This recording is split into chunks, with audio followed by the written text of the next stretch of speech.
pushing for promotion. We've got a thrilling clash between two of the main contenders, Norwich and Cardiff. And all the excitement of the Carling Cup semi-finals. West Ham versus Birmingham and Ipswich against Arsenal.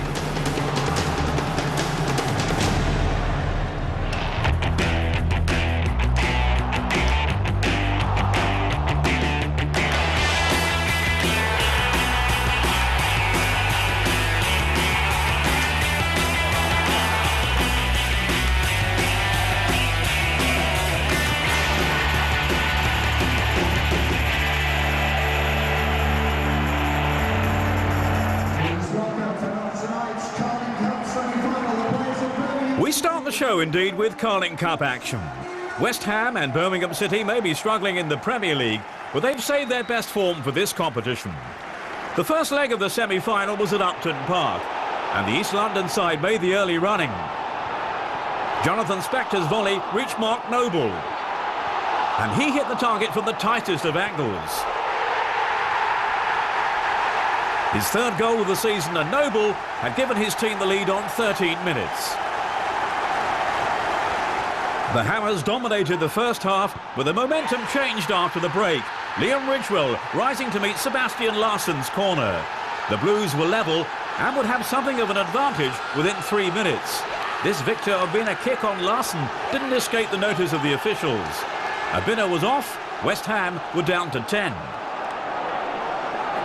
The hosts made changes and on came Carlton Cole. Spector did well to find the England striker, and Ben Foster, who'd kept Birmingham in the match in the first half, showed he is fallible. West Ham take a 2-1 lead into the second leg at St Andrews.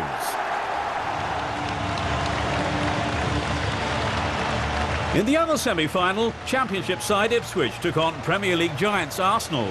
The hosts had sacked Roy Keane the previous week. Manager-to-be Paul Jewell was watching from the stands. The hosts kept Arsenal's attacking talent in check for most of the game. Cesc Fabregas had a great chance for the Gunners, but somehow he missed.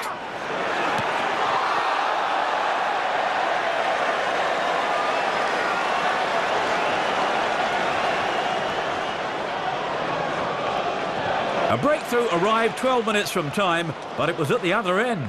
Hungarian international Tamas Priskin showing great control and composure to stun the Gunners.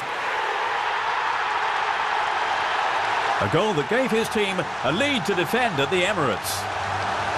We'll have the highlights of the second legs in 2 weeks' time.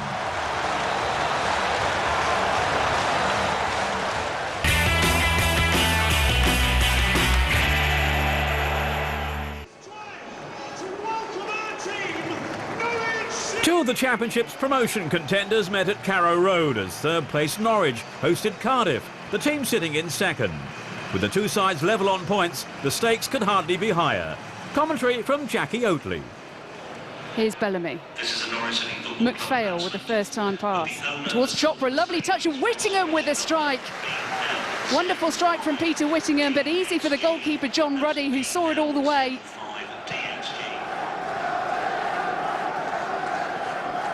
Into the head of Parkin. Here's Chopra, leaves it for Parkin. Oh, what a strike from John Parkin! Just minutes into his Cardiff City debut, and he has put his new club in front. What a strike it was! A flick on from Parkin, Chopra's little layoff, and bang! Thank you very much. Ruddy barely saw it until it was too late. Here's Houlihan.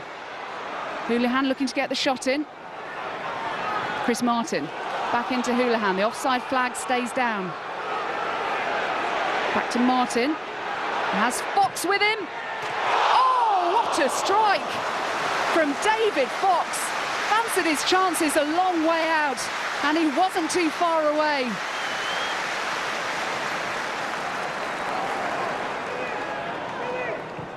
Houlihan. That was a chance for Andrew Crofts. It was Houlihan's pass, and it was the Wales international Andrew Crofts who found himself in a few yards of space. Houlihan up against Whittingham. Finds Crofts. Back to Drury. Bolts in the centre. And so too was Russell Martin, the right back. It was a decent header as well, but he couldn't find the accuracy. Bellamy forced a little bit wide, but he has Parkin in the centre and Chopra in space if he can find him. And here is Michael Chopra. Good save by John Ruddy. Chopra in decent form, having scored in his last 2 matches. I'd have fancied him to beat John Ruddy from there as well, but credit to the goalkeeper. Closed down the space. Still Houlihan. Here's Holt. Gets his shot in. Oh, Tom Heaton scrambling across his goal. Ultimately had it covered though.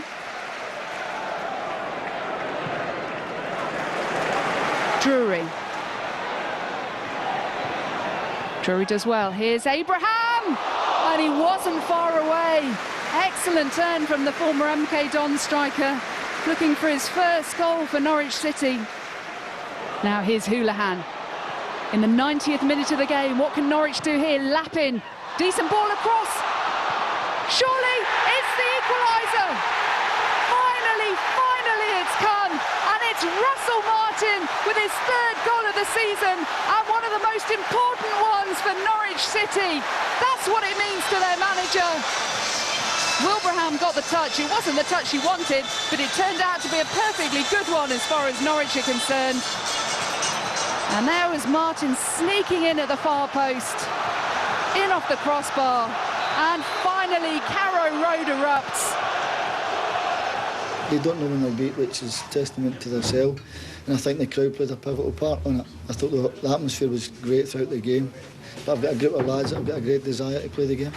We probably had the better chances the whole game, to be fair. But you got to stick him away, you know, and kill the game. But unfortunately, keeper's made a good save off chops. 1 or 2, they've got the bodies in the way. But listen, you know, it's a hard place to come. And if if you'd have said beforehand you're going to take a point, would you have done it? Well, probably you would have. Just now got to capitalise at home on it, you know. The manager in waiting was led into Turf Moor by a happy-looking Burnley chairman Barry Kilby. It seems he's got his man. It was a wet and windy Lancashire afternoon. Sean Derry went close for the visitors as they searched for their first league win of 2011. Burnley hadn't achieved a clean sheet in their previous 12. Clarets keeper Lee Grant here making a save from Bradley Orr. In truth, chances were scarce. Jay Rodriguez tried his luck for Burnley, but couldn't beat Paddy Kenny from distance. Rangers could have won it late on. Recent arrival Petter Vagen Moen, a Norwegian international, off target in the difficult conditions. Plenty to work on for the new manager, but this was a good result against the Championship pace setters. Visitors Scunthorpe arrived looking to turn their season around after 7 defeats in their previous 8 Championship fixtures. 3 Leeds goals in 12 first-half minutes meant that dismal record was extended. The first came via Route 1, Robert Snodgrass's flick-on finding Sanchez Watt, the on-loan Arsenal man, claiming his first goal in a Leeds shirt. Just 3 minutes later, Leeds had doubled their advantage. Scunthorpe guilty of giving the ball away, and Snodgrass punished them with a perfect through ball to Max Gradle. His 9th goal of the season. Just inside the half hour, and Leeds had all but wrapped up the match. Snodgrass with the mazy run, Bradley Johnson with the shot. Leeds on course for another victory. They've lost only once in their last 15 in all competitions. Leeds had to wait until late for another goal. Just 2 minutes remained when substitute Davide Sommer made it 4-0. Simon Grayson's side underlining their promotion credentials in style. For Scunthorpe, it's now 9 defeats in their last 10. You know, at some stage you just got to hold your hands up and say you were beaten by a better team. You know, Simon Grayson's team there looked every bit worthy of people putting them in a bracket that they could be in the Premiership next season. Now, here are 2 teams heading in opposite directions. Nigel Clough's Derby are plummeting, and they lost on Monday to non-league Crawley in the Cup. Watford are flying with 5 league wins in a row before this, and it went true to form here. 10 minutes before the break, Derby couldn't clear Don Cowie's cross, and Will Buckley put the Hornets ahead, their 48th league goal of the season. Derby look a totally different team to the one that beat Watford 4-1 at Pride Park in October. Danny Graham made it 2, and in doing so became the first Watford player to score in 7 consecutive games in all competitions since Frank McPherson in 1929. And it was all over before the break. 19-year-old forward Marvin Sordell is another to watch, and here's why. A 6th straight win for Watford, their best run for a decade, but worrying times for Derby.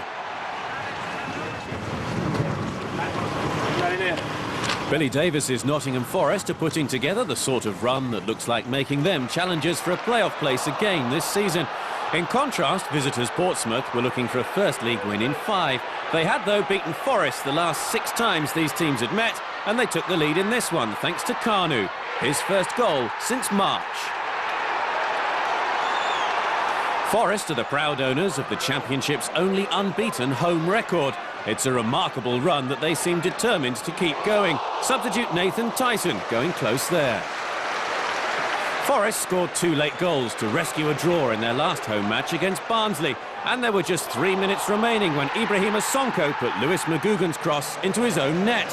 Forest level, but there was more to come. 4 minutes of stoppage time were indicated, and 3.5 of those had been played when Marcus Tudgay, who this week made his loan move from Sheffield Wednesday into a permanent deal, glanced in a dramatic winner.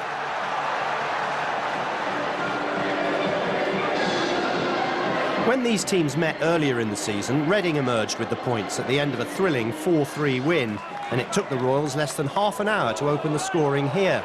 Jimmy Kebe's pass putting Shane Long through, the Irish striker full of confidence for his 7th in his last 6 league games.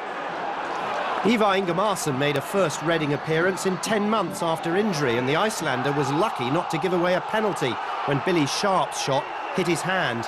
Very lucky. Kebe hasn't scored the goals that his good form has perhaps merited recently, but the Mali midfielder spotted an opportunity when he saw Neil Sullivan out of position, and that was Kebe's first in 14 in all competitions. Luck deserted Donny again late on as they suffered a first home defeat since October. Adam Lockwood's attempted clearance struck Joby McAnuff, Reading over another hurdle and into 7th. Still to come, the high-flying Swans take on the struggling Eagles. And Paul Jewell hopes for a winning start as he takes Ipswich to Millwall.